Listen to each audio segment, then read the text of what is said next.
놀랐습니다, 정말. 지금 뭐 놀랍다 하시는 분들이 많은데 일단 후랭이 TV에서 꾸준히 또 라이브 보셨던 분들은 네. 제가 항상 올라간다 나와서 그 얘기만 줄창 했었기 때문에 그렇게 놀랍지 않으실 수도 있을 것 같아요.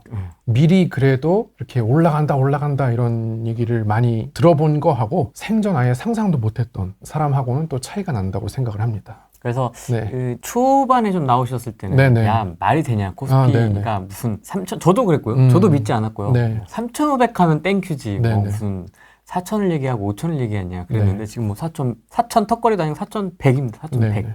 4,110 오늘자 기준으로 놀랐습니다 진짜. 이거 어디까지 가는 겁니까? 이게 지금 천장 뚫린 겁니까? 기존에 이제 작년 요런 코스피에 익숙하신 분들은 많이 지금 고점이 아니냐 2,500이 정상인데요. 그렇죠. 고점이 아니냐고 생각하실 수 있고 네. 또 한 번도 안 가본 곳이기 때문에 생소하고 어려우실 수 있지만 사실은 지금 정부의 부동산 정책이나 네. 모든 정책의 목적이 현재 이제 코스피 활성화에 맞춰져 있기 때문에 제가 늘 얘기했듯이 내년 6월까지 좋다. 내년 6월 지방선거까지는 무조건 좋다. 이거를 저는 계속 얘기하고 바꾸지 않고 네. 계속 이어가겠습니다. 네, 그래서 이제는 뭐 4천 넘었으니까 5천 가야죠. 설마. 네, 그래서 5천은 이때 또 새로운 목표가 된 것이죠. 네. 가든 못 가든 네. 기존 목표가 뭐 4천이었다라고 한다면 달성했으니까 또 높여서 가는 게 정상적이고 뭐 목표는 달성될 수도 있고 안 될 수도 있는 거니까요. 일단 그렇게 목표를 잡으면 되겠다. 네, 이렇게 생각하시면 되겠습니다. 그 연초에도 말씀하셨던 게 이게 5천이라는 숫자 자체가 중요한 게 아니고 지금 방향 자체가 코스피 활성화에 온갖 그 포커스가 맞춰져 있기 때문에 네. 부동산에 대한 관심도 좋지만 이 주식에 대한 관심도 놓으면 안 된다라고 말씀을 하셨었거든요. 네네. 근데 이제 코스피도 코스피인데 코스닥은 상대적으로 조금 조용한 부분들이 좀 있긴 합니다. 네네. 이게 코스피만 이렇게 많이 올라가는 걸 봐도 알 수 있듯이 네. 다분히 자연스럽게 올라가기보다는 어떤 정부의 정책이나 이런 걸로 인위적으로 올라가고 있다는 게 코스피를 보면 알 수가 있죠. 그러니까 코스피와 코스닥의 차이가 많이 나는 것만 보더라도 이제 그런 특징이 있습니다. 네, 그래서 지금이야 코스피가 계속 올라갈 것 같지만 네. 결국에는 코스닥도 그러니까 코스피가 무너지지 않고 이렇게 유지를 해주기만 하면 결국엔 코스닥도 따라 올라가게 되어 있죠. 그래서 이제 코스피는 서울 부동산이라고 생각하시면 되고 코스닥은 이제 지방 부동산이라고 생각하시면 되는데 지금 서울 부동산만 오르고 네. 지방 부동산이 안 오르고 있는 네. 그런 상태고 네. 서울 부동산 계속 올라가면 지방 부동산도 나중에 따라가고 그것이 또 끝물이잖아요. 네. 그러니까 이제 코스닥이 아직 안 올랐기 때문에 끝물이 아니라고 생각할 수 있는 것이죠. 지금 코스피 중에서도 정말 우리가 잘 알고 있는 대형주 네네. 중심으로 깐부도 네. 있었고 네. 그런 대형주들만 이렇게 좀 올라가는 형국이면 아직 더 올라갈 네. 여유가 있어 보인다. 네네. 코스닥 잡주까지 네. 물이 가려면. 그러니까 일단은 저는 너무 그 4천, 5천이라는 숫자의 지수에 집착을 하기보다는 내년 6월까지 간다. 단순하게 그렇게 생각하시면 그게 이제 4천이 될지 5천이 될지 뭐 얼마가 될지는 중요한 게 아니고 시기적으로나 어떤 여러 가지 상황으로 볼 때 시점 내년 6월까지 좋다라는 그런 거에 이제 포커스를 맞춰서 생각하시면 좋겠습니다. 저도 포모가 좀 오는데 네네. 저는 이제 코스닥 쪽의 비중이 네네. 높습니다. 네. SK 하이닉스 가지고 계신 분들은 진짜 네. 기분이 좋겠다. 네. 올해 들어서. 이거 어디까지 올라가는 겁니까? SK 하이닉스는 뭐 사실 막 올라갈 때니까 호재 뉴스밖에 안 보이죠 지금. 네. 네, 실적도 좋고 뭐 엔비디아랑 계약도 다 끝냈다. 계속해서 HBM4도 납품하고 낸드 플래시 D램 가격도 올라가고 뭐 좋은 뉴스밖에 안 쏟아지기 때문에 뭐 당분간 더 간다고 생각을 합니다만은 이제 지금 또 고민하시는 분들을 위해서 또 다른 종목이 또 올라올 거거든요. 그래서 이제 오늘 그런 얘기를 조금 해드리려고 하고 있습니다. 에이펙 왕관 주고 네네. 훈장 주고 네. 막 트럼프가 좀 좋아하는 것 같던데요? 네네. 그게 이번에 이제 에이펙 때 트럼프 대통령이 방한을 해서 한미 정상회담을 했고 저번에도 타결됐다고 발표는 했는데 문서상으로 없고 또 3,500억 불에 대한 공방이 좀 있었기 때문에 확실하지가 않았는데 이번에 다시 한번 또 아직 뭐 문서는 없습니다만은 다시 한번 또 쐐기를 박는 그런 그림이 나왔고요. 저는 왕관에 대해서는 정말 천재적이다. 누구 아이디어야? 왜냐하면 트럼프가 지금 미국 본국에서 네. 노킹스 시위라고 네. 그게 전역에서 지금 벌어지고 있지 않습니까? 네. 그래서 미국인들이 지금 너 왕 아니다. 왕처럼 제멋대로 하지 마라라는 노 킹스라는 그 피켓을 들고 계속 지금 미국 전역에서 시위를 벌이고 그게 점점 이렇게 확산이 되고 있는데 그런 와중에 이제 왕관을 주면서 네가 왕이 맞다 라고 해준 거죠. 그래서 굉장히 큰 의미가 있고 한국으로 오기 직전에 일본을 가지 않았습니까? 네. 일본은 그것을 하고 싶어도 천황이 있어가지고 그러니까요. 못합니다. 그러니까 일본은 천황이 있어서 못하는데 골프공으로 했죠. 네, 그래서 골프공 주고 끝났는데 한국은 왕이 없기 때문에 그렇게 해도 되는 거죠. 얼마든지. 네, 어. 왕이다. 왕이야. 네. 너 왕이야. 그렇죠. 그래서 트럼프가 굉장히 이제 트럼프를 좀 잘 공략을 했다. 네, 그렇게 볼 수 있고요. 그럼 이 에이펙하고 네. 주식시장하고는 좀 어떻게 연결할 수 있을까요? 저희는 어쨌든 투자를 해야 되니까. 일단은 관세가 뭐 25%였는데 다른 나라들은 다 15%로 내려갔는데 네. 한국만 25% 유지하고 있다가 이제는 정말 15%로 내려가는 거냐 하면서 현대차, 기아, 또 현대차 그룹의 현대오토웨버, 뭐 현대 글로비스 이런 종목들이 지금 굉장히 큰 상승을 했고요. 그리고 기대를 모았던 북미 정상회담은 이제 성사되지 않으면서 네. 북한 관련주들은 이제 많이 내려갔고 이렇게 좀 희비가 엇갈렸고요. 그래서 10월 달은 이 에이펙과 이런 정상회담 관련해가지고 굉장히 좀 큰 변화가 있었다 주식시장에. 현대차 같은 게 굉장히 좀 많이 안 오르고 있었는데 이번 기회로 이제 좀 부각이 됐다. 그러니까 네, 다행이에요. 네. 네. 그래서 그런 것들이 특징적이라고 할 수 있습니다. 이제 여러분들이 주식 투자를 하는 입장에서 양국 정상이 만나서 됐다 하면 된 거고 그냥 그렇게 단순하게 생각하시는 게 네. 사실 훨씬 편하고 좋거든요. 네, 너무 세세한 문구까지 따지는 거는 이제 유튜버들이나 뭐 기자들이나 이런 분들은 관심을 가질 만한데 투자자 입장에서는 그게 그렇게 중요한 건 아니고 부수적인 거라서 그런 데 쓸 시간은 좀 아끼는 게 좋다고 생각합니다. 대형주만 올라가고 있어서 슬픕니다. 진짜 이런 댓글 많습니다. 저도 제 계좌도 그렇거든요. 4,000P인데 내 계좌는 별로 안 올랐다 하시는 분들 많거든요. 어떻게 됩니까? 갈아타야 됩니까? 그래서 제가 오늘 가지고 나온 게 네.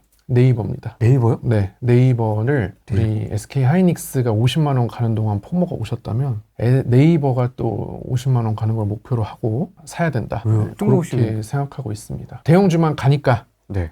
쉽게 얘기해서 대형주 중에 안 오른 거 네. 네이버. 네이버? 뭐 그렇게 단순하게 생각할 수도 있고요. 네. 코스피 대형주 중에서 네. 뭐 안 간 게 네이버니까 네이버다. 라고 아주 생각 없이 얘기할 수도 있고요. 뭐 갖다 붙이자면 끝도 없이 많죠. 근데 일단은 11월 6일에 네이버가 휴머노이드를 공개한다는 거. 네. 이게 또 굉장히 중요한 행사인데요. 네이버가 이제 11월 6일부터 7일까지 여는 행사에서 휴머노이드를 최초로 공개합니다. 사람처럼 걸어다니는 로봇이죠. 그래서 지금까지 한국에 휴머노이드 로봇은 없었습니다. 로봇 하면 산업용 로봇 아니면은 사족 보행 로봇 이런 건 있었죠. 그런데 휴머노이드 두 다리가 달려서 걸어가는 건 없었어요. 중국에는 지금 많이 있지만 한국이 뭐 중국에 비해 로봇 기술이 뭐 뒤처진다 이런 얘기 많이 나오는데 휴머노이드가 드디어 이제 11월 6일에 나온다는 점, 이 점이 가장 핵심이에요. 네. 무슨 얘기냐면 지금까지 네이버 하면 사람들이 광고 수익이 주인 회사, 네이버 페이나 이런 수수료, 네. 이런 수입 회사로 인식하다가 두나무를 합병한다고 하니까 그렇다면 이제 암호화폐, 네. 스테이블 코인 이쪽 회사다 라고까지는 지금 인식을 하고 있어요. 네. 사람들이 로봇주라는 인식은 없습니다. 없습니다. 네. 그래서 네이버 로봇을 한다 그러면 다들 잘 모르는데 사실 모건 스탠리가 휴머노이드 리포트를 발표한 적이 있어요. 2024년에도 했고 네. 2015년에 두 번에 걸쳐서 이제 그 휴머노이드에 대한 리포트를 쓴 적이 있습니다. 그래서 휴머노이드 산업이 어떻게 발전할 거고 뭐 시장 규모가 어떻게 될 거고 주요 플레이어들이 글로벌에 누가 있는지 뭐 이런 거 한 거 있는데 네이버가 또 빠지지 않고 끼고 있거든요. 네, 그래서 굉장히 이제 모건 스탠리에서 보기에 세계적인 기술력을 가진 로봇 회사, 로봇이라기보다는 휴머노이드 회사, 네, 이렇게 할 수 있고요. 그래서 네이버의 그런 로봇 기술력 이런 것들이 우리가 눈으로 볼 수 있는 실체로 확인할 수 있는 게 11월이기 때문에 네이버를 또 열심히 사자. 그럼 그걸 네. 어떻게 수익화를 한다는 전략이에요? 지금은 그걸 수익화를 하지 않고요. 네이버 본사 사옥, 1784인가요? 그 사옥에 가면 지금 그 바퀴 달린 로봇들이 커피를 배달해주고 그러고 있거든요. 뭐 그런 건 사옥 안에서. 네, 그래서 직원들이 주문하면은 로봇이 그거를 갖다 줘요. 그래서 그걸 운영하고 있는데 휴머노이드를 공개한 다음부터는 휴머노이드를 사옥 안에서 돌려보겠다는 겁니다. 네, 그래서 휴머노이드가 걸어서 커피를 갖다 주고 심부름을 하고 이런 것들을 이제 시범적으로 해보겠죠. 그러다가 이제 나중에 뭐 결국 휴머노이드를 팔거나 리스하거나 렌탈하거나 뭐 그렇게 되겠죠. 거기까지 가기에는 아직은 기술적인 것들이 좀 남아있기 때문에 실제 그런 사옥에서 충분히 테스트를 거쳐보는 과정이라고 생각하시면 됩니다. 전혀 생각을 못했네요. 네이버는. 네. 뜬금없네요, 진짜. 네, 그래서 네이버가 휴머노이드 기술이 있다는 거는 네. 모건 스탠리 보고서를 통해서 어느 정도 알려졌는데 네. 사람들이 또 눈에 보여야 네. 이게 좀 믿잖아요. 네. 그래서 눈에 보여야 좀 이렇게 실감을 하는. 네. 코스피 4천도 간다 해도 아무도 안 믿지만 네. 가고 나야 사람들이 이제 관심을 가지는 것처럼 네이버가 휴머노이드 기술이 있다 해도 실제 제품이 없으면 사람들은 좀 관심이 없습니다.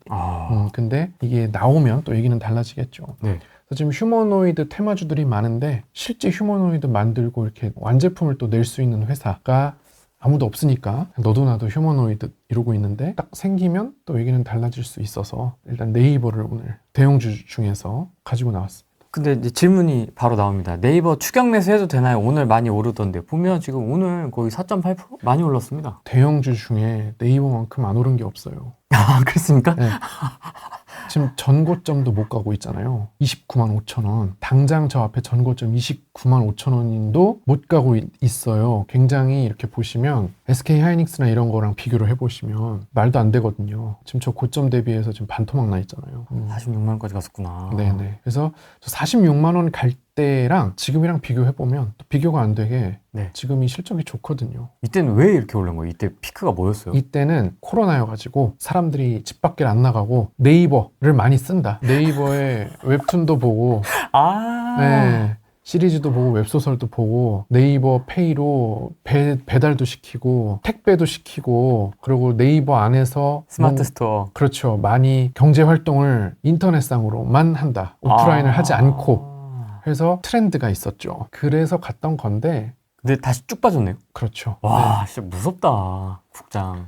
그러다가 이제 지금은 또 완전 달라요. 지금 또 스테이블 코인 두나무 합병하는 것과 로봇이라는 또 전혀 다른 네. 그 두 개가 전혀 다른 게 이제 추가되는 거죠. 저 예전에 46만 5천 원 갔을 때에 비해서 네. 또 전혀 다른 두 개의 테마가 생긴다. 휴머노이드와 스테이블 코인. 우리 네이버로 포모를 극복해보자. 물론 SK 하이닉스도 그러니까 제가 항상 하는 말이 제가 예전에 올린 그러니까 여기 나왔던 영상 중에 미국 주식 하는 사람 불쌍하다라고 네. 한 적이 있어요. 네. 욕을 많이 먹었는데 많이 드셨죠, 배부르게. 네, 그때 제가 미국 주식 불쌍하다고 한 건 딴 게 아니라 미국 주식은 올라가는 속도가 너무 느리고 세금도 내야 되기 때문에 불쌍하다는 얘기였어요. 한국 주식은 올라가는 속도도 훨씬 빠르고 세금도 없으니까 한국 주식에 이제 많이 타 있는 입장에서 그들을 이렇게 쳐다보면 너무 불쌍했던 거거든요. 근데 더 안타까웠던 것은 본인들이 불쌍한 처지라는 것도 모른 채 내가 왜 불쌍하냐? 당연히 미국 주식을 해야지. 이렇게 하는 걸 보면 저는 더 슬펐거든요. 왜요? 나 엔비디아로 올해 수익 짱짱하게 얻었거든요?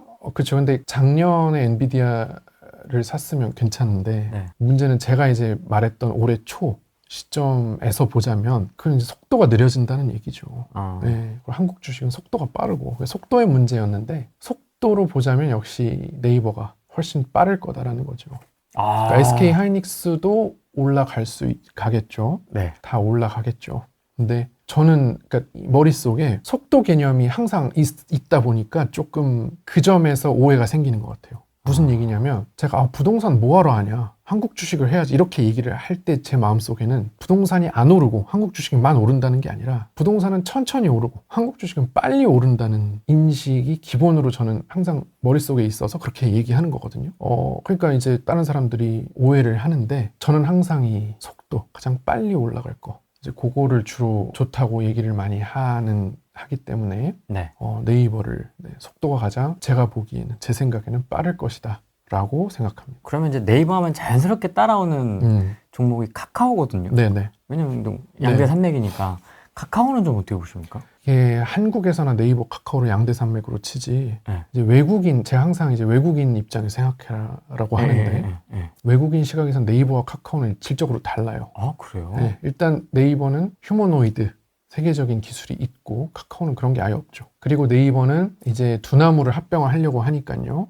곧 한국 최대 세계 5위권 안에 드는 암호화폐 거래소의 지분을 확보하게 돼서 스테이블 코인까지도 완전히 라인업을 확보하는 데 반해서 카카오는 그것도 좀 불확실합니다. 물론 뭐 사업하겠다고는 하는데 굉장히 비교가 안 됩니다. 쉽게 얘기해서 대한항공, 아시아나항공 생각하시면 돼요. 이게 이제 대한항공, 아시아나항공이 한국에 있을 때나 양대 항공사지 세계적인 그런 기준으로 보면 네. 차이가 많이 났었거든요. 대한항공이 압도적으로 위였어요. 아시아나 결국 그래서 망했죠. 네. 네, 그런 걸로 생각하시면 되고 지금은 너무 외국인 위주의 장세니까 철저하게 외국인 입장에서 생각을 하셔야 돼요. 그래서 항상 속도가 빠른 거, 외국인이 좋아할 거, 이 두 가지를 이제 포커싱을 해서 하시면 됩니다. 그러면 지금 이렇게까지 엄청 많이 단기간에 올라갈 수 있었던 건 네. 외국인의 힘이 컸다고 보세요? 그렇죠. 외국인이 없으면 원래 한국 주식은 안 오릅니다. 아니, 왜 우리 개인들이 으쌰으쌰해서 돈을 좀 더 넣어볼까 이럴 수도 있는 거예요. 그러니까 그게 21년 얘기인데 지금은 개인들의 돈이 너무 미국 주식으로 많이 가 있어요. 그래서 안 되는 겁니다. 그러니까 21년처럼 미국 주식 안 하고 모두가 동학개미 운동이라고 해서 한국 주식에다가 모두가 으쌰으쌰해서 비투를 했더라면 이번에도 그런 게 가능했지만 지금은 미국 주식에 너무 많은 돈이 가 있다 보니 또 부동산은 뭐 원래부터 많이 가 있었지만 사실은 좀 외국인이 아니고서는 주체가 없는 상황이에요. 외국인이 아니면 들어올릴 사람이 없는 거죠. 우리나라 주식인데. 네, 그렇죠. 그래서 이제 한국 주식 5차 파동이다 얘기를 했던 것도 외국인들이 들어와서 올리니까 그렇게 된다라는 거였고요. 그래서 여러분들이 항상 외국인들이 좋아하는 거 그런 거를 잘 아셔야 되는데 외국인이 제일 좋아하는 거는 북한하고 친하게 지내는 거죠. 외국인들의 입장에서는 아직도 한국은 위험한 나라고. 그러니까 한국인들은 워낙 익숙해서 그렇게 하지만 외국인들 시각에는 전혀 그렇지 않거든요. 트럼프 대통령이 김정은 만나고 싶다고 얘기해주고 북한에 대한 그런 유화적인 제스처를 취하는 거를 굉장히 외국인들이 좋아합니다. 한국인들은 싫어하죠. 근데 한국인들이 싫어하고 말고 중요한 게 아니고 외국인들 입장에서 좀 그들의 불안감을 좀 내려놓을 만한, 그리고 외국인들이 또 불안해하는 거는 탄핵이거든요. 외국인들은 또 의석 수가 적은 정당에서 대통령을 하게 되면 굉장히 불안해합니다. 또 탄핵당할까봐. 외국인들이 볼 때는 이 의석 과반수 넘는 정당에서 대통령을 하면 일단 리스크 하나는 제거해요. 탄핵은 안 당하겠다. 그 정치적 성향의 문제가 아니라 탄핵 가능성에 대한 얘기예요. 투자자의 관점에서. 그렇죠. 저 나라가 최소한 5년은 가겠다. 네, 이제 이런 안정감을 좀 심어줘야 돼요. 그 다음에 북한하고 좀 안 싸우겠다. 이 두 가지만 확인이 되면 외국인은 좀 잘 사거든요. 둘 다 한국인에게는 그닥 중요하지 않은 이슈들이죠. 네. 한국인들이 그 두 가지가 해결됐다고 해서 갑자기 주식을 투자해야겠다 이런 생각 전혀 안 하잖아요. 근데 이제 외국인들은 그런 기준에서 판단을 하기 때문에 그런 걸 잘 보셔야 됩니다. 그러니까 저희는 또 미국 주식에도 상당한 비중을 담고 있지만 또 네. 코인 주머니가 또 네. 코로나 이후에, 코로나 전에도 있었지만 사실 코로나 이후에 확 코인에 담아놓는 비중이 또 늘었기 때문에 네. 우리 개인이 이렇게 으쌰으쌰해서 올라가는 장은 분명히 아닌 것 같긴 하네요. 네. 외인이 빠져나가면 나 죽는 건가? 죽는 거죠. 외인이 빠져나가면 바로 그냥 회귀하는 겁니다.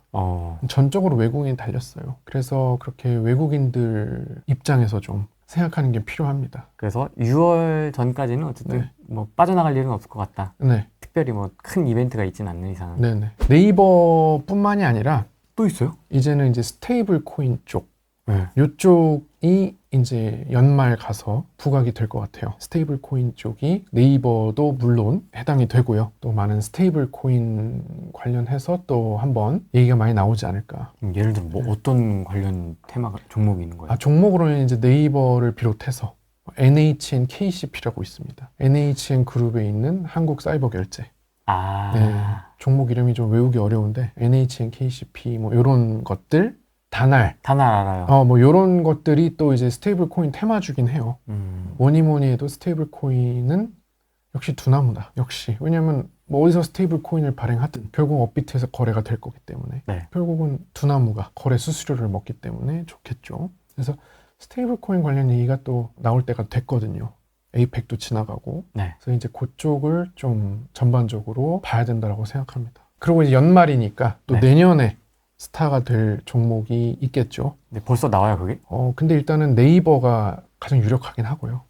네. 진짜 중요하게 네, 보는구나. 네이버는 그럴 것 같고요. 그 다음에 또 이제 제가 나오면 또 좋아하시는 부분이 또 정치 테마주니까 일단 네이버 얘기를 해놓고 네. 정치 테마주는 또 이제 내년에 서울시장 선거 네. 있잖아요. 네. 그래서 서울시장 선거에서 지금 가장 유력한 사람은 오세훈 서울시장입니다. 네. 그래서 오세훈 서울시장이 뭐 여론조사 해보면 계속 1위가 나오는 가운데 조금 흥미로운 부분은 김민석 국무총리입니다. 네. 네. 그래서 요거는 약간 이제 리스크가 있는 게 김민석 국무총리가 과연 사퇴를 하고 차출론. 네, 서울시장에 나갈 것인가 안 나갈 것인가 요게 또 흥미로운 관전 포인트입니다. 네. 요거 그러니까 제가 예전에 말씀드렸던 조국 대표는 서울시장이 아니고 그냥 재보궐 선거해서 국회의원이 돼서 원내로 들어갈 것 같고요. 네. 지금 얘기하고 있는 거는 서울시장 얘기예요. 나올까요, 근데?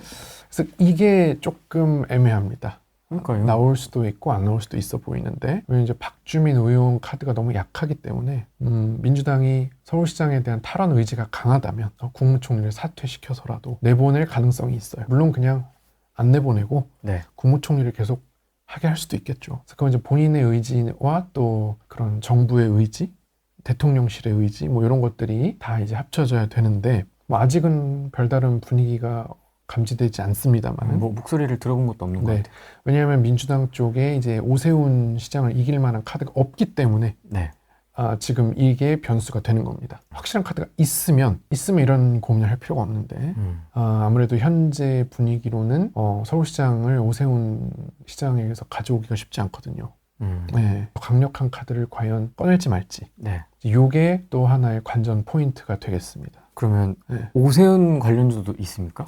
오세훈 시장 관련주는 진양화학이라고 진양화학? 네, 진양화학이라고 있어요. 뭐야? 있는데 진양화학이 얼마 전에 이제 크게 내렸습니다. 명태균 씨가 국정감사에서 떠들어요. 네, 그 떠든 날에 20%가 폭락을 했어요. 그래서 굉장히 이제 좀 진양화학이 타격을 받은 상태고요. 그다음에 이제 김민석 국무총리 관련주는 한일철강이라고 있습니다. 한일철강? 네, 무슨 관계예요? 그건 중요하지 않죠. 아니 뭐 엮여 있는 뭐 점이라도 찍혀 있어야 되는 거 아니야? 뭔가 있을 겁니다. 그냥 테마주래요? 네, 한일철강이 뭐 서울시장 나온다 하면 많이 오르겠죠. 근데 안 나온다 하면 또 떨어지겠죠. 네. 리스크가 좀 있는 상태지만 내년에 스타 종목을 물어보셨으니까 혹시나 이 김민석 국무총리가 사퇴를 한다라고 한다면 떡상하겠네. 또 한일철강이 새로운 스타가 될 수 있죠. 네, 지방선거에서. 그 다음에 혹시 승리를 하게 되면 바로 대선, 바로 김민석 총리가요? 네, 사퇴하고 서울시장에 나가서 오세훈 시장을 이겼다. 그러면 바로 대권 주자죠. 조국이 있는데요? 결승전에? 그렇죠. 이제 그 둘이 완전 경쟁 구도가 되는 거죠. 김민석 국무총리는 친 이재명계이고 조국 씨는 이제 친 문재인계이기 때문에 각자 이제 경쟁 구도가 들어갈 수 있다. 뭐 이렇게 보고 있는데 서울시장 나갈지 말지. 그게 또 정치 테마주에서는 관전 포인트가 되겠습니다. 그럼 진양화학은 오세훈 시장하고 무슨 관계예요? 이게 뭐 고려대 뭐 있던가 막 아무튼 그래요. 네. 하도 많아서 지금 기억이 잘 안 나는데 진짜. 네, 하여튼 그런 연결고리가 있는 상태고요. 이런 것도 있구나. 참고로? 네, 참고로 그냥 내년에 선거 있으니까 참고로 그냥 재미삼아 보시면 될 것 같고요. 방송에서는 이 정도로 얘기하시고 실제로는 네. 매매하시죠? 그런 거. 한일철강 같은 경우는 네. 제가 이제 좀 더 떨어지길 기다리고 있어요. 한일철강. 한일철강이 조금 떨어졌으면 좋겠다. 네, 많이 좀 떨어진다면 좀 사볼만 하지 않을까 뭐 이런 생각을 하긴 하는데요. 네. 아직은 저도 뭐 선거 많이 남고 하니까 조금 이른 감이 있고 그리고 지금 또 정치 테마주가 좋은 장도 아니기 때문에 관심이 지금 없는 상황이라 지금 뭐 반도체 그냥. 그렇죠. 지금 당장 이제 그거 해야 되니까 조금 밀려나 있긴 한데 항상 이제 마음 한구석에 이렇게 생각은 하고 있는 정도입니다. 지금 많이 올라가 있는 핫한 종목들에 대한 관심이 훨씬 더 많거든요. 그렇죠. 예를 들어서 삼성전자가 지금 10만 원을 넘었지 않습니까? 그럼 이게 진짜 얼마까지 갈 수 있을까? 단기에. 네네. 반도체 섹터는 좀 어떻게 보십니까?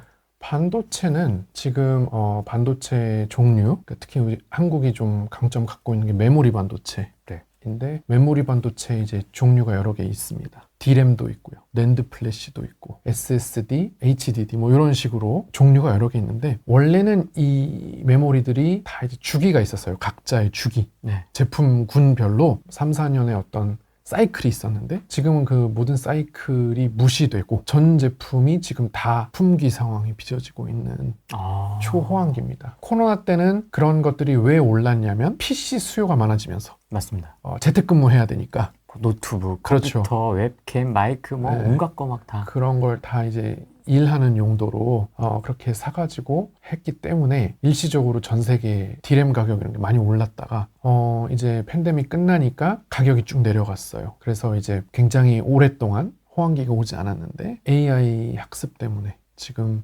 굉장히 수요가 또 많아지면서 지금은 또 그때랑 더 다른 점은 HBM 이라는 엔비디아 칩에 탑재되는 그거를 만드느라고 다른 제품의 생산량을 줄였어요. HBM이 당장 돈도 되고 막 수요가 가장 이제 폭발하니까 HBM에 집중을 하느라고 그런 것들을 많이 생산을 줄여놨는데 마침 그런 메모리 반도체 수요도 늘어나게 된 겁니다. 공급이 줄었는데 수요가 늘어나니까 D램 가격 뭐 다 엄청 오르고 있어요. 그래서 이제 기본적으로 그것도 좋고 HBM도 좋고 해서 반도체주 같은 경우는 계속 올라갈 수밖에 없는데 문제는 역시 속도입니다. 속도는 다소 이제 완만해질 거라고 봅니다. 천천히 올라가게 된다.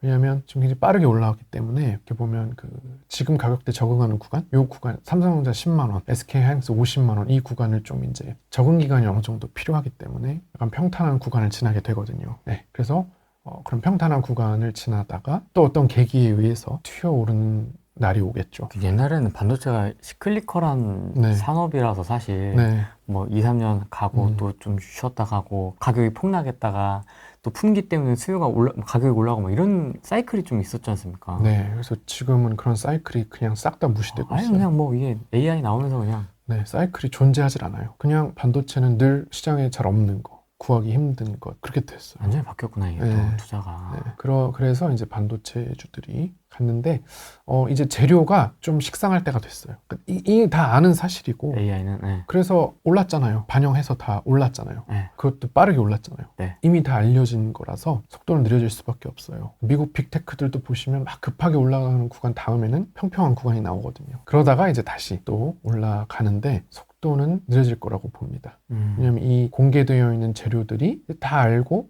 뻔하고 좀 그렇기 때문이에요. 원전주 어떻게 생각하시나요? SMR. 원전도 이제 사실 AI라는 개념에서 전부 다 파생되는 건데 그래요? 그 반도체는 직관적으로 AI 학습할 때 필요하니까 품귀구나 이해가 되는데 사람들이 조금 약간 연결을 잘 못 시키는 게 이제 원전도 근데 어떻게 보면 전기가 부족하니까 그런 측면에서 계속 간다. 이 원전 지금 돌이켜보면은 이제 조금 가장 어이없었던 정책이 탈원전 정책이죠. 원전이 그만큼 AI 시대에 있어서 굉장히 중요한 에너지 공급원이 될 거였기 때문에 그래서 원전에 대한 것도 계속 늘어나고 있는데요. 그래서 두산 에너빌리티도 많이 오르고 엄청 많이 네, 많이 올랐는데 저는 두산 에너빌리티에 대해서는 물론 대표적 원전주죠. 그리고 원전이 맞는데 오히려 저는 가스터빈이라고 있습니다. 가스터빈이 LNG 발전. 한국은 원전이 있으니까 LNG 발전 잘 안 하거든요. 근데 이제 원전이 없는 나라가 많잖아요. 기술이 없는 나라들. 그런 나라들은 LNG 발전도 많이 합니다. 천연가스로 발전을 하는 방식인데 그때 이제 가스터빈이라는 게 필요해요. 그래서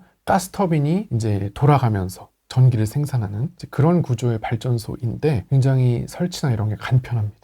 그래서 지금 전 세계 LNG 발전소가 엄청 늘어나고 있어요. 그러다 보니까 필요한 게 LNG 운반선. 그래서 조선주가 AI 관련주인 거고요. 왜냐면 지금 LNG 발전소가 늘어나는 것 때문이에요. 그 다음에 또 품귀인 게 가스터빈. 가스터빈이 핵심 부품이거든요. 터빈이 돌아가는 걸로 전기가 나오니까. 그래서 지금 이제 원전도 원전이지만 사실 원전은 짓고 이렇게 하는데 오래 걸려요. 바라카 원전 때 봤지만 그게 되게 오래 걸립니다. 지금 당장 돈 되고 막 당장 내놓으면 팔리는 거는 오히려 가스터빈. 그래서 두산 에너빌리티가 또 가스터빈을 미국에 수출했거든요. 그래서 저는 그게 더 대단하다고 보고 두산 에너빌리티가 원전도 있지만 가스터빈도 있으면 너무 사업 포트폴리오가 좋다 지금 시대에 딱 맞는 그런 훌륭한 회사구나. 그래서 LNG 발전소 지금 당장 지을 수 있고요. 가스터빈만 있으면 금방 걸려요. 그래서 가스터빈은 당장에 큰 수익원이 될 수 있다. 예, 원전은 테마로나 이런 거는 희망적이고 좋지만 실제 매출 연결은 조금 뒤고요. 지금 에너지 때문에 특히 원전 없는 나라들이 굉장히 난리가 났습니다. 지금 에너지원을 확보하려고. 네, 그래서 우리가 진작에 원전 기술을 확보하고 원전을 지어놨던 것이 정말 이 훌륭한 판단이었고 정말 다행인 일이죠. 한국의 이 원전 산업 발전시키고 이런 게 정말 대단했다. 네, 지금 와서 보면 그런 생각이 들고 두산에너빌리티는 오히려 저는 가스터빈 빨리빨리 만들어서 많이 파는 게 엄청 좋을 거라고 생각해요. 놀랍다 진짜. 그래서 제가 말했던 평탄한 구간이 여기예요. 급하게 올라가면 항상 평탄한 구간이 나온다고 했던 게 바로 여기입니다. 여기 네. 확 오르고 그렇죠. 그래서 반도체에 이런 평탄한 구간이 나타날 거라고 지금 말씀을 드리는 거예요. 그러다가 그럼 사람 이 58,000원이라는 6만 원대라는 가격에 적응을 하는 과정에서 너무 급하게 올라왔으니까 네. 이 사람들이 적응을 못하니까 이게 이렇게 계속 갈 수는 없거든요.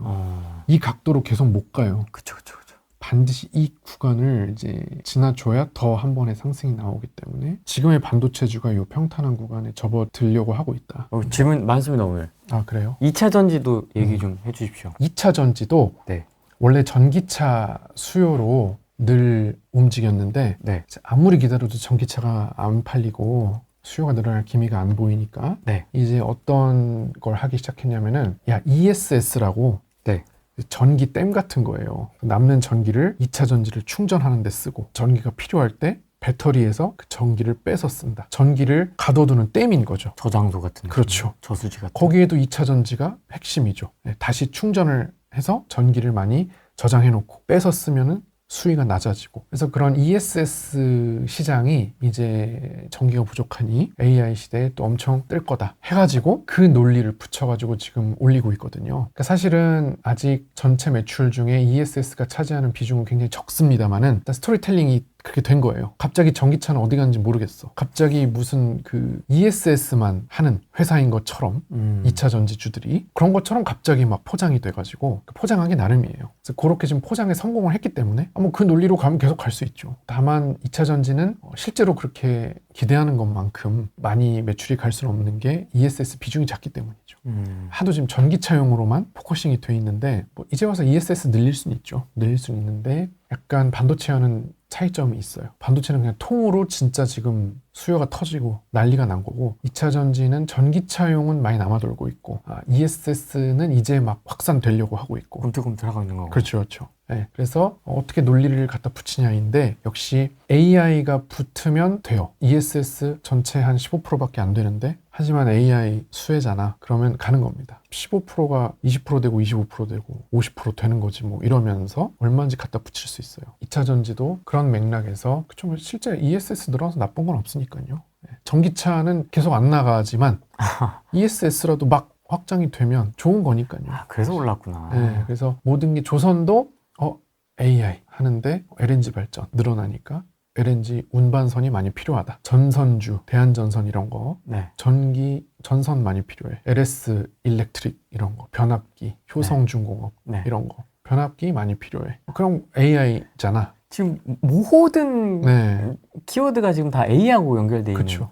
스테이블 코인도 이제 나중에 AI가 비서 역할을 하게 되면 자동으로 지가 결제하고 주문하는 날이 오는데 그때 스테이블 코인으로 결제를 하게 될 거거든요. 신용카드를 결제하는 게 아니라 신용카드는 사람이 하는 거고 이제 AI 비서 이런 애들은 스테이블 코인으로 지불을 하게 될 거라서 그때 또 필요하다 해가지고 올릴 수 있겠죠. 기술 발전이 진짜 어제 제가 유니클로를 잠깐 갔었거든요. 계산하는 그 바구니?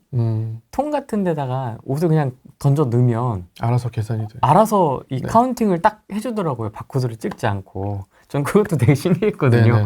근데 이제 그걸 넘어서서 이제 알아서 그냥 스테이블 코인으로 결제가 되게끔 하는. 이제는 휴머노이드가 바로 그냥 그 스테이블 코인으로 결제까지 해서 가져오겠죠. 휴머노이드랑 같이 장을 보러 가. 거기 가가지고 막 내가 입어봐. 그 다음에 이제 마음에 드는 것들을 휴머노이드한테 이렇게 줘. 네가 다 들어. 그렇지. 그럼 휴머노이드가 장바구니 들고 졸졸졸 따라다니면서 가서 계산하고 와. 그러면 이제 가가지고 해서 계산하고 스테이블 코인으로 계산하고 가자 집에. 그래서 그러면 자동차까지 가. 그래서 네가 운전해서 집에 가. 그러면 이제 휴머노이드 운전해서 집에 가고. 짐 네가 들어. 그렇죠. 짐도 네가 들고 가가지고 집안일도 다 시키고 청소하고 빨래하고 네가 해라. 이제 뭐 그렇게 되니까요. 네이버네. 네이버가 미래다. 네이버가 미래죠. 지금 대형주 중에 하나를 고르라면 저 평탄한 구간까지 멀었기 때문에. 양자 컴퓨터는 아직인가요? 이것도 얘기 많이 근데 나오죠. 양자 컴퓨터는 네. 어차피 아이온큐나 리게티 컴퓨팅 많이 하시고 한국엔 양자 컴퓨터 주가 없어요. 없어요? 없어요. 관련 테마 뭐 이런 거? 있죠. 뭐 라닉스, 한국 첨단 소재 뭐 많아요. 양자 컴퓨터 몇 개 있는데 네. 그 다 그냥 테마고 이제 아이온큐는 워낙 많이 들고 계셔가지고 이미 또 양자컴은 양자컴 나름대로 엄청난 지금 연구비와 상업화를 위한 게 진행되고 있기 때문에 저는 오히려 바이오주랑 좀 비슷하지 않나 성격이. 네, 임상 실험하고 약간 그런 느낌이에요. 양자컴도 언젠가 나오겠죠. 나오겠는데 뭐 언제 되고 이런 걸 잘 모르겠어가지고. 그리고 한국 주식엔 양자컴 제대로 된 관련주가 없고 그게 제일 큽니다. 한국 주식을 주로 하는데 네. 없으니까 별 관심이 없는 거예요. 이 책은 어떤 책이냐면 한국 주식 5차 파동 전작은 이제 이재명 대통령 됐으니까 한국 주식 엄청 오른다라는 선언이었고 진짜 올랐어요. 네, 그건 제가 이제 6월에 출간해가지고 이제 미친 듯이 오른다. 파동이라는 표현은 5차 파동. 저점 대비 2배를 파동이라고 제가 정의했으니까 네. 쉽게 얘기하면 코스피 2배 간다는 얘기였고 네. 이 책은 이제 4천이 넘으니까 좀 개인 투자자들이 관심을 갖기 시작했거든요. 조금씩. 근데 이제 그분들이 한국 주식을 무시하다가 4천이 돼서야 관심을 갖다 보니 네. 너무 다 올라 있는 거예요. 맞습니다. 너무 비싼 거예요. 맞습니다. 그래서 종목 선택에 대한 어려움이 크시더라고요. 그래서 5차 파동은 이제 앞으로 엄청 오른다라는 거였다면 수익률 높이는 종목 선택법이라는 새로운 책은 종목 선택을 어떻게 해야 되냐 지금. 네. 이렇게 지금 올라와 있는데. 지금 이렇게 올라온 상태에서 더 올라갈 종목의 기준은 이거다 라고 제가 10가지를 제시한 게 있어요. 10가지 기준에 따라서 이 기준들을 만족하면 얘는 지금까지 많이 올랐든 안 올랐든 앞으로 오르게 된다 라는 내용의 책입니다. 그래서 조금 구체적이고 실질적인 사례가 많아요. 이전 책은 역대 대통령들의 정책과 그에 따른 주식시장의 영향 이런 게 이제 많이 있었죠. 파동. 네, 그래서 어떤 큰 줄기에서 어떤 대통령의 어떤 정책이 어떤 영향을 미쳤는지를 이렇게 조망하는, 네, 이렇게 내려다보는 느낌의 책이라면 이 수익률 높이는 종목 선택법 책은 아주 구체적으로 딱 이런 종목은 사지 마라. 여기에 해당하면 사지를 마라. 제껴라. 네. 제껴라라는 게 10가지나 있기 때문에 이 기준을 다 충족시키는 종목이 많지가 않습니다. 그래서 저는 좋다고 생각해요. 이게 범위를 줄여주기 때문에. 그러니까 여러분들이 지금 투자를 시작하려고 할 때 너무 종목이 많고 이거저거 다 좋아 보이고 이거 다 너무 많이 오른 것 같고 헷갈리고 도대체 뭐를 해야 좋을지 모르겠다라고 고민을 하는 분들이 많아서 네. 그분들을 위해서 정확하게 기준을 제시한 겁니다. 예스24에서 펀딩을 하고 있어요. 그래서 여러분들이 지금 결제를 해 주셔야 그 펀딩 그 금액이나 이런 거에 따라서 또 혜택도 달라지고 하는데. 혜택이 있어요? 네. 그래서 지금 해주시면 11월 26일 그때 받으실 수 있어요. 네. 그래서 지금 이제 펀딩, 그러니까 예약 판매랑 비슷한 거 개념인데 어쨌든 펀딩이어가지고 배송까지는 좀 한 달이 좀 안 되게 걸린다라는 점. 네, 그 점 참고해 주시면 되고요. 여기 나온 대로의 기준만 지켜도 말아먹는다거나 망하는 일은 없으니까 네, 일단 그렇게 생각하시면 되겠습니다.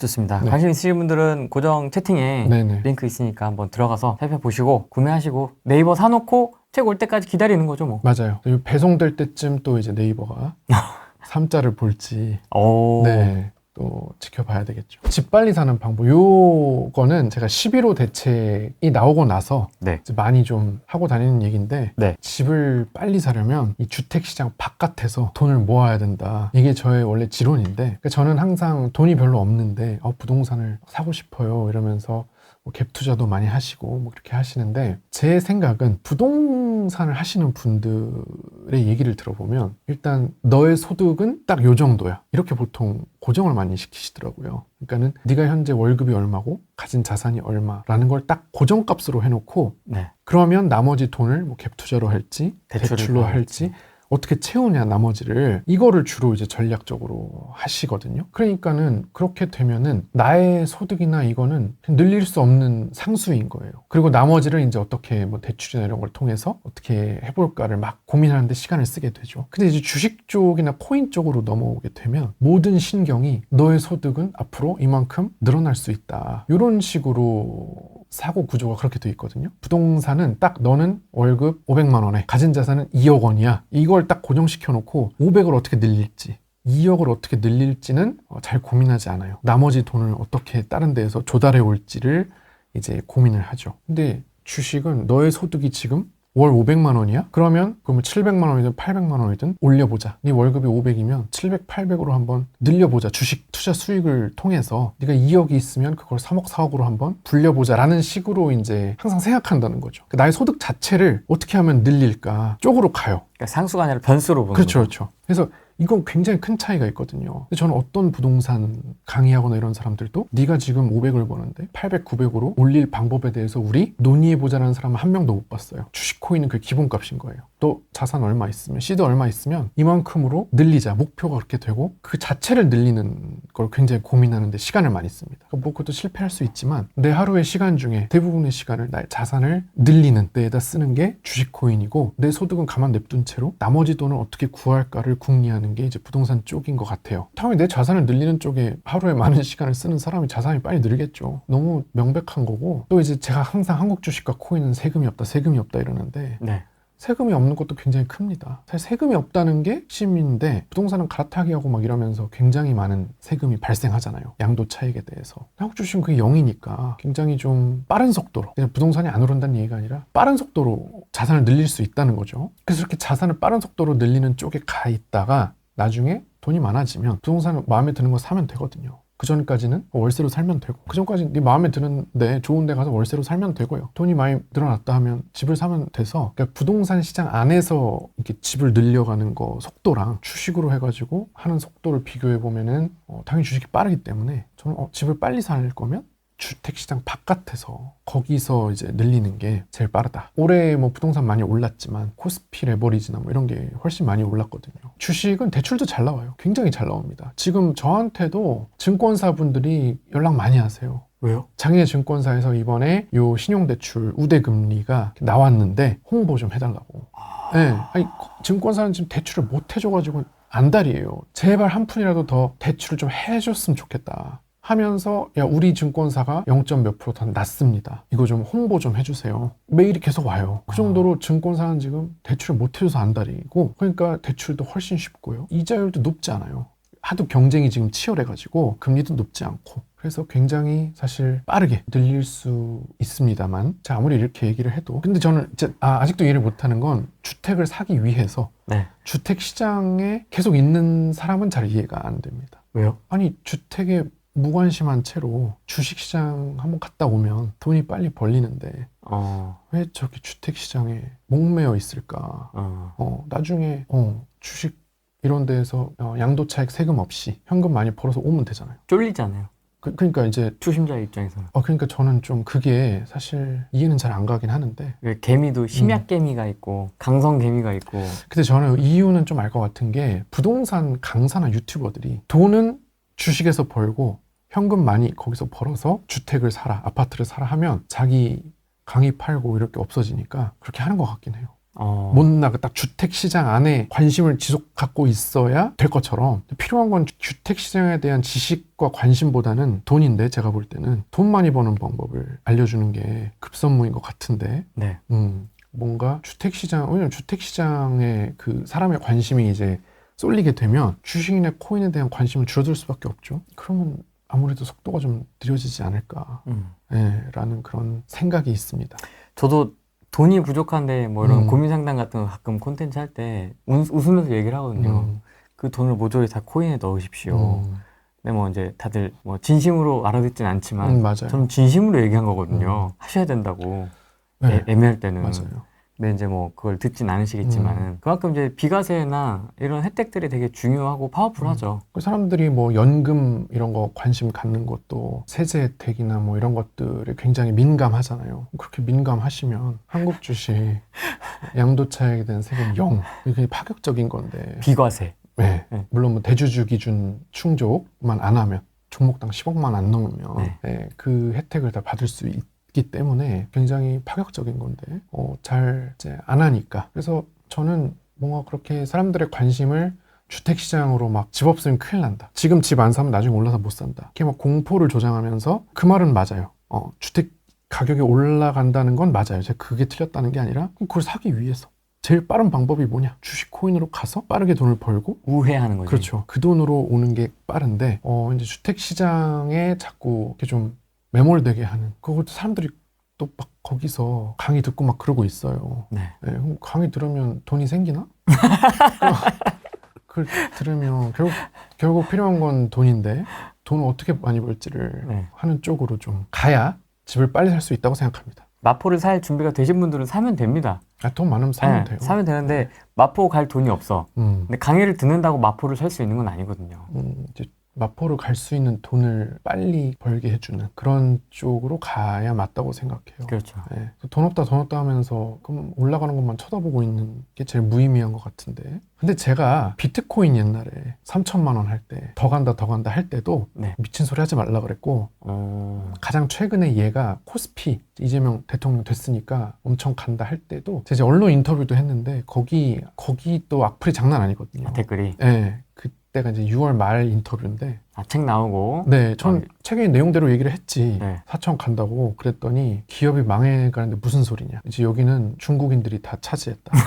나라가 공산화되는데 어떻게 코스피가 올라가냐? 범죄자가 대통령이 됐는데 어떻게 왜 외국인이 들어오냐고. 이제 그런 것들이 엄청 많이 달렸고 단 한 명도 당신 말이 맞습니다. 한국 주식 사야겠네요. 하는 사람 아무도 없었거든요. 저도 촬영은 했지만 설마 했거든요. 설마 4천은 좀 네. 그렇잖아요. 좀 너무 세잖아요. 그래서 저는 이제 공감을 얻는 거는 포기했다. 이 말씀을 드리는 겁니다. 나의 말에 공감하는 건 어차피 불가능하다. 뭐 공감은 이제 저의 욕심이 아니다. 사회 초년생 분들이 좀 그래도 공감하실 것 같긴 한데 네. 자, 나 지금 돈이 없다. 네. 근데 서울 아파트를 사고 싶다. 네. 그럼 이제 앞으로 어떻게 하면 좋을까요? 일단은 서울 아파트를 사든 못 사든 최선을 다해서 지금 내 앞에 가장 빠르게 돈을 벌 수 있는 방법에 대해 고민을 좀 많이 했으면 좋겠습니다. 서울 아파트는 나중에 돈을 벌면 할 수 있는 선택지 중에 하나고요. 나중에 막상 그만한 돈이 생기면 또 다른 거 하고 싶을 수도 있거든요. 혈압클님은 지금 자가 어떻게 하고 계세요? 저는 이제 하나가 있는데 네. 다 벌고 이제 전환 한번 하신 거예요? 아니, 저는 이제 엄청 현금을 많이 굴리면서 이제 주식이나 코인 쪽으로만 하고 있었고 이 주택시장은 제가 몰라가지고 관심도 없고 잘 모르다 보니까 아무 생각이 없었어요, 사실. 나의 어떤 집이랑 개념 또 어디에 살고 싶다라는 거 이 자체가 저는 되게 없었거든요. 특이하다. 그냥 내 살고 싶은데 언제든지 들어가서 살다가 좀 마음에 안 들면 또 옮기고 다른 데 가고 월세로 그냥 이렇게 하면 되는 거 아니야? 저는 약간 그렇게 생각하고 있었는데 아버지께서 이제 증여를 해주셔가지고 안 되겠다. 너 그러고 사는 게 너무 한심하다 이러면서 왜요? 언제까지 그렇게 집도 없이 그 현금 그거 한 방에 다 날아갈 수 있다. 자꾸 그런 얘기를 하는 거예요. 그러면서 막 자꾸 그러는데 하도 이제 제가 말을 안 들으니까 증여를 해주셔가지고 그게 있습니다. 그럼 좀 더 말 안 들으면 또 뭐 나오? 그래요? 근데 제가 뭐 어떤 뭐 청약이라든지 분양권 뭐 재개발 재건축 이런 거 워낙 몰라요. 그래서 증여한 것도 하라는 대로? 그냥 하라는 대로. 예, 아버지. 네, 그냥 그렇게 해가지고 네. 그냥 얼떨결에 됐습니다, 저는. 그래서 저는 여전히 아직도 모른다. 그럼 본인의 의지로 산 건 없네요? 없어요. 와, 네, 진짜 대박이다. 근데 이제 그 증여세는 냈죠. 네. 전 그것도 아깝더라고요. 왜냐면 한국 주식 할 때 세금 하나도 안 내다가 갑자기 증여세를 많이 내려고 하니까 또 억이 넘어가니까 세금을 갑자기 몇 억을 내야 되니까 굉장히 아깝더라고요. 저는 그 정도예요. 거의 이제 부동산 쪽에서는 불인이죠. 완전 불가촉 천민 수준이에요. 부동산 쪽에는 지식이 없어. 아직도 저는 관심이 없어. 앞으로도 살 생각이 없으시. 그 살려면 뭐 관심을 갖고 막 봐야 되잖아요. 네. 그 관심이 잘 안 들어가지고 집에 여기다 또 코인까지 나와버려가지고 제가 오히려 지금 코인 쪽이나 이쪽으로 관심이 또 가면서 또 스테이블 코인 나온다고 하니까 오히려 그쪽으로 자꾸 관심이 쏠리면서 부동산하고는 점점 멀어지는 것 같아요. 저의 관심사가 세금이 없는 쪽, 그쪽만 저는 좀 관심이 가더라고요. 비과세. 그래야 속도가 빠르니까. 안정감 이런 거하고는 좀 거리가 먼 것 같고. 내 집이 있어야 막 마음의 안정을 받고 이런 게 저는 없어요. 전 제 집이 없을 때도 별 불안한 건 없었거든요. 집이야 뭐 언제든 가고 싶은데 들어가서 살다가 그냥 떠나는 거 아닌가? 약간 저는 그런. 왜냐하면 주식 종목도 그런 식으로 하니까 들어와서 좀 있다가 네. 수익 좀 나면 네. 딴 데로 옮겨가잖아요. 네. 그래서 그런지 애착 뭐 이런 게 별로 없어요. 그러면 좀 이렇게 내가 힘줘서 돈을 쓰는 포인트나 취향이나 취미가 좀 있으세요? 뭐 어떤 분은 시계도 있고 자동차도 있고 그냥 개인적으로 한두 가지 네네네. 좋아하는 것들 하잖아요. 저도 이제 그 어떤 단계를 다 거쳤죠. 시계도 쭉 이렇게 올라가 보고 해봤고. 네, 근데 결국은 이 시계가 며칠 안 차면은 멈춰가지고 제가 시간 맞추는 게 너무 귀찮더라고요. 물론 그 안 되게 이렇게 돌려주는 기계도 있긴 한데 근데 그게 그래갖고 제가 또 그래서 당근에 다 팔았고 네, 그다음에 차도 뭐 이제 AMG 네. 뭐 이런 것도 다 타다가 네. 제가 또 이제 퇴사하고 사업자 세우고 하면서 렌터카로 네. 바꾸고 뭐 이러면서 그냥 편한 게 좋더라고요. 전 지방 촬영 이런 것도 많이 다니니까 그냥 좀 편하게 할 수 있는 그런 막 쓸 수 있는 그런 차가 또 좋아서 차 욕심도 이제 끝났고 좀 끝났고 요즘 최근에 좀 네. 힘주는 거 최근에 힘주는 건 없습니다. 없어요. 지금은 무탈하게 잘 살면 무탈하게 잘 살면 되지 않나요? 뭐 여행을 간다라든지 여행은 뭐 좀 가고 싶을 때 가죠. 네. 특별히 뭐 초호화 여행을 막 돈을 처발라서 가거나 이런 건 아니지만 여행도 뭐 가고 싶을 때 가고 특별하게 나는 요즘 여기에 꽂혀 있어서 돈을 많이 쓰고 있다라는 건 없는 상태예요. 사람마다 다르죠. 어떤 사람은 또 여전히 뭔가 이렇게 의욕적으로 쓰고 싶은 데다가 그런 걸 막 하시는 분도 많이 있죠. 저의 특성인 거고 그런 분들도 있고 이런 분들도 있고 제각각 이제 사는 거니까요. 근데 확실한 것은 작년하고 올해의 분위기는 전혀 다른 게 작년에는 진짜 좀 사람들이 만나서 얘기를 해보면 돈이 없는 느낌이었어요. 여유가 없는 느낌이었어. 지금 이번 추석 때도 사람을 만나잖아요. 그러면 사람들이 다 엄청나게 현금이 막 늘어있어요. 코인이든 주식이든 뭐든 해가지고 엄청 이제 현금이 많아졌다는 게 확 느껴지더라고요. 저는 그래서 다들 이 돈 갖고 이제 뭘 할까 이런 고민이 많아진 건 확실합니다. 그런 경향. 뉴스에서 불황이다 하는데 저는 사실 좀 못 느끼긴 해요. 지금 제 주변에는 막 다 현금 늘어난 걸로 뭐 할까, 뭐 인테리어를 할까, 뭐 차를 바꿀까, 뭐 이런 고민하시는 분들이 되게 많아요. 주변에 국장 투자자들이 있어서 그런 거 아닙니까? 근데 미장도 나쁘지 않잖아요. 좀 네. 느려서 그렇지. 네. 미장도 떨어진 건 아니니까요. 미장도 뭐 좋다. 그리고 코인도 작년에 비해서는 뭐 최근에 좀 떨어지긴 했지만 그래서 굉장히 사람들이 풍요로워졌다는 느낌을 많이 받아요. 저는. 만나서 얘기를 해보면 이게 작년과는 판이하게 다르구나. 사람들이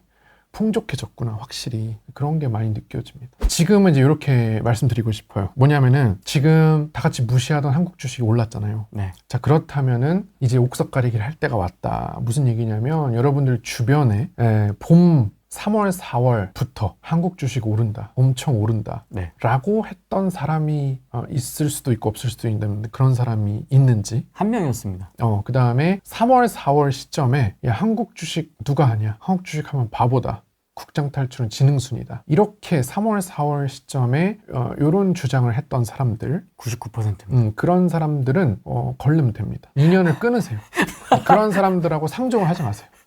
네, 이제는 이게 됐기 때문에 제가 기준이 명확해요. 근데 이게 의외로 중요한 게 이렇게 한번 이렇게 하고 나서 명확히 갈리거든요. 나한테 내 인생에 도움이 되는 사람과 해가 되는 사람이 이런 큰 상승이나 큰 하락, 큰 변동성이 오게 되면은 명확히 나뉘어요. 근데 인생에서 제일 중요한 건 그런 나뉘는 기회가 왔을 때, 야, 이 사람 내 인생이 도움이 안 되는구나 명확해졌을 때 그 사람을 버리고 새 출발을 하냐가 되게 중요한 것 같아요. 이렇게 물론 내가 거기에 올라타서 돈은 많이 못 벌었을 수 있지만 최소한 누구를 걸러내야 되는지는 얻을 수 있단 말이에요. 근데 사람들은 상승장이 왔을 때 내가 꼭 거기 투자를 해서 돈을 벌어야만 내가 얻은 게 있다고 생각해요. 하지만 거기에 내가 많은 돈을 벌지 못했고 기회를 놓쳤다 하더라도 최소한 나에게 남는 거는 내 인생에 해가 되는 사람은 명확하게 사실 걸러져요. 뭐 겨울 시점도 좋고요. 봄, 3월, 4월 요때에 코스피 올라간다 이랬던 사람들은 내 옆에 남겨두고 그 다음에 무슨 국장 같은 소리냐, 말도 안 된다,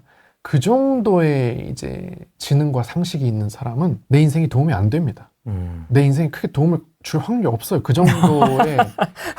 정도의 식견밖에 없다면 제가 이번에도 느낀 게 3, 4월쯤에 이미 주식 좀 한다는 분들 사이에서는 네. 코스피 완전 많이 오른다는 컨센서스가 이미 있었어요. 그때 각 분야마다 전문가가 있잖아요. 골프도 그렇고 뭐 다 마라톤 러닝 많이 하시니까 마라톤도 뭐 이 구간에서는 좀 속도를 줄여야 된다, 천천히 달려야 된다, 페이스 조절을 해야 된다, 이런 게 다 있을 거 아니에요. 구간별로. 네. 마라톤 주식도 잘하는 사람끼리는 이게 있어요. 어느 정도. 물론 정확하게 뭐 몇 포인트를 맞춘다거나 뭐 그 정도는 아니어도 대충 그냥 많이 오르겠다라는 요 정도는 조금 있었어요. 근데 이제 대부분 사람들은 그렇게 생각을 안 했죠. 그래서 주식 잘하는 사람하고 아닌 사람 사이 괴리는 굉장히 큰 상태고, 저는 그 괴리를 조금이라도 좁혀보고자 책도 내고 막 이랬던 건데, 아무튼 여러분들이 뭐 이번 상승에 돈을 벌었든 못 벌었든 이 내 주변 사람들만큼은 좀 확실하게, 그래서 저는 여러분들이 좀 차분하게 종이에다가 써봤으면 좋겠어요. 사람 이름을요? 사람 이름을 이렇게 나눠서? 그렇지. 이렇게 코스피 올라간다고 했던 사람, 쫙 적고, 코스피 떨어진다고 했던 사람, 쫙 적고. 그렇지. 떨어진다고 했던 사람은 이제 버려야 돼요. 왜냐면 너무 뻔하고 너무 어떻게 보면 특정적인 거를 그렇게 아니라고 할 정도다는 거는 감각이 없는 거죠. 네, 쉽게 얘기해서 뭐 아무것도 모른다는 겁니다. 네, 그렇기 때문에 그런 사람을 이제 내 인생에서 빼고 나면 굉장히 아마 많이 달라질 겁니다. 계좌도 그렇고. 뭐 계좌를 떠나서 생각을 해보시면 대통령이 새로 바뀌었어요. 희망적이야. 그래서 A라는 사람은 이제는 정말 달라지겠구나, 정말 주식시장이 이제 좋아지겠구나, 이렇게 생각을 하면서 주식에 투자를 하고 돈도 벌면서 이렇게 막 그 정부에서 하는 걸 보면서 막 응원하고 잘한다 하고 이렇게 하는 사람이 있고요. B라는 사람은 이제 한국이 망했다, 이거 이민을 고려해야 되나, 한국에선 아무것도 할 수 없어 하면서 모든 것에 다 트집을 잡으면서 곧버스 사고. 네. 뉴스 보셨죠? 난리가 났던데요? 곧버스 산 사람들? 곧버스 사고. 그 사람의 인생은 이제 불행할 것 같아요. 왜냐면은 어떻게 해서든지 트집 잡고 안 좋은 얘기만 지금 골라야 되고, 그럼 5가지 잘한 것과 5가지 못한 게 있으면 5가지 못한 것에만 초점을 맞춰서 막 해야 되고, 곧버스 사가지고 손해도 보고 아마 인생이 괴롭겠어요. 5가지 잘한 점에만 초점을 맞춰서 못한 거는 신경 안 쓰고 잘한 것만 계속해서 보면서 응원하고 기뻐하고 돈도 레버리지나 뭐 이런 걸로 벌고, 이 두 사람의 인생을 비교해보면 돈을 떠나 행복도 측면에서 A가 훨씬 행복한 삶이라고 생각하거든요. 그래서 굳이 나의 인생을 이렇게 불행으로 돈도 못 버는데 불행으로 몰아갈 이유가 있을까? 저는 좀 그렇게 생각해요. 왜냐하면 저는 이미 수차례의 그 표 그리기 해서 다 잘라낸 상태예요. 지금 인사이트가 없고 식견이 없는 사람을 지금 다 잘라놨고, 제 곁에는 굉장한 어떤 수준의 양질의, 그렇죠, 그런 사람만 남겨놨기 때문에 지금은 제가 뭐 크게 노력을 하지 않아도 그분들과 교류하는 것만으로도 저는 다 알 수 있거든요. 그렇게 될 수 있었던 것은 의도적으로 제가 틀린 사람을 다 인생에서 빼고 배제했기 때문에, 그럼 맞는 사람만 남잖아요. 그 사람이 1명, 2명이라도 괜찮아요. 왜냐하면 내가 아는 사람이 100명인데 한국 주식 왜 하냐고 한 사람이 99명이고 한국 주식 엄청 오른다고 한 사람이 1명이에요. 그럼 내 인맥이 100에서 1로 갑자기 줄어들잖아요. 네. 근데 그 1하고 지내다 보면 2, 3, 4 늘어나요. 그 사람이 또 함께 노는 그런 사람들과 2가 되고 3이 되고 이렇게 해서 새로 쌓아 나가는 거거든요. 본인 얘기이신 것 같은데요? 제가 그래요. 제가 예전에 오차파동이라는 책을 쓴 계기도, 제가 각각의 파동이 있을 때마다, 물론 이제 김대중 대통령 때는 제가 너무 어렵습니다만은 파동이 있을 때마다 제가 그 작업을 했거든요. 이번에 올라간다고 했던 사람만 남기고, 아니라고 했던 사람, 노무현 대통령 안 좋다, 불안하다, 고졸에다가 반미주의자고 굉장히 어디로 튈지 모르는 불안한 대통령이다 했던 사람들, 그 사람들 다 틀렸잖아요. 잘라내고, 그다음에 이명박 대통령 됐을 때 4대강 욕하고 BBK 욕하고 이랬던 사람들 틀렸잖아요. 다 잘라내고. 네, 그러니까 저는 정치 이념이 중요한 게 아니라 맞냐 틀리냐. 그다음에 이제 문재인 대통령 때 또 막 말이 많았잖아요. 문재인 대통령 때 막 코로나, 백신 이런 거 빨리 안 들여온다고 그러고 욕하고 이랬던 사람들 다 잘라내고 결국은 코스피 올랐으니까 지금도 마찬가지 이재명. 근데 한 그렇게 몇 번 잘라내면 나중에 잘라낼 사람이 별로 없어져요.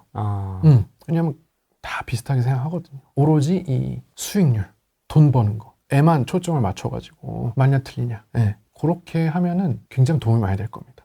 인생을 살아요. 그러니까 친구가 줄어들고 인맥이 좁아지는 거에 대해 불안감을 가질 필요가 없어요. 이건 제가 완전 보장합니다. 이건 제가 정말 확신해서 말씀드릴 수 있어요. 그래서 지금 같은 파동이 한 번씩 올 때 인맥 정리 한 번씩, 아니면 내가 팔로워 하는 사람이라 유튜브 채널 구독. 그죠, 그런 거라든지 정리하는 거지.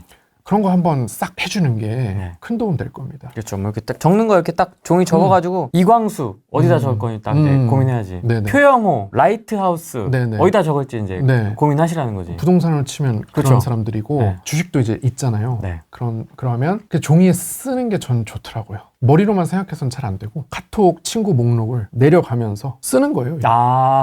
그래서 이제 그런 사람들과만 교류를 하시면, 왜냐면 그런 사람들이 몇 명 없기 때문에 자기들끼리 또 이렇게 네트워크가 있거든요. 거기 들어가시면은 여러분들 큰 뭐 노력 안 해도 양질의 정보를 많이 들으실 수 있어요. 저는 뭐 말도 못해요. 막 당연히 한 명도 이렇게 그 모임에 가면 한 명도 코스피가 급등할 거라는 것에 대한 의심이 없어요. 그러니까 일반적으로는 이런 얘기를 막 진짜 그럴까? 뭐 이런 식으로 이런 문제가 있지 않을까? 그런 문제가 있지 않을까? 이렇게 토론이 되잖아요. 근데 그 모임에 가면 일단 코스피 엄청 올라간다는 것에 대한 거는 깔려 있어요? 깔려 있어요. 이건 너무 당연한 거야. 그 전제에서 이제 막 얘기를 하니까 거기서 이제 뭘 할 거냐 이제. 저는 그런 환경에서 늘 지내다 보니까 이렇게 외부 채널 나와가지고 찍고 댓글 달리고 하는 걸 보는 게 저에게는 되게 좀 신선합니다.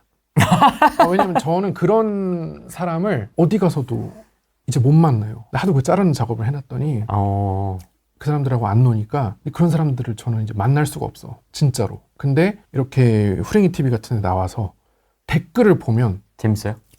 이제 이런 사람들이 진짜 이렇게 있구나. 있구나. 그걸 여기 와서 느낍니다, 저는. 그런 사람을 여기 와서 난 직접 봐요, 실제로. 제가 실제로는 진짜 그런 사람을 보질 못해가지고 그래서 저는 되게 신기하긴 해요. 그런 식의 어떤 그런 생각을 하고 하는 사람들은 어떻게 생겼을까? 어떻게 생겼을까? 되게 막 그 댓글 다신 분들도 되게 궁금해요. 이분은 만나면 어떨까? 이분은 어디에 살고 나이대가 어떻게 되고 성별이 뭐고 어떻게 이런 생각을 가지게 됐을까? 이런 게 저는 궁금하긴 한데 그런 걸 많이 이제 느낍니다. 수익률을 높이는 맞다. 네, 이 책도 또 이제 11월에 한창 펀딩하고 있겠네요. 네네. 많이 관심 가져주시고 네. 고정 댓글에 제가 네네. 링크 박아놓도록 하겠습니다. 알겠습니다. 오늘은 여기까지 하겠습니다. 네. 고맙습니다. 감사합니다.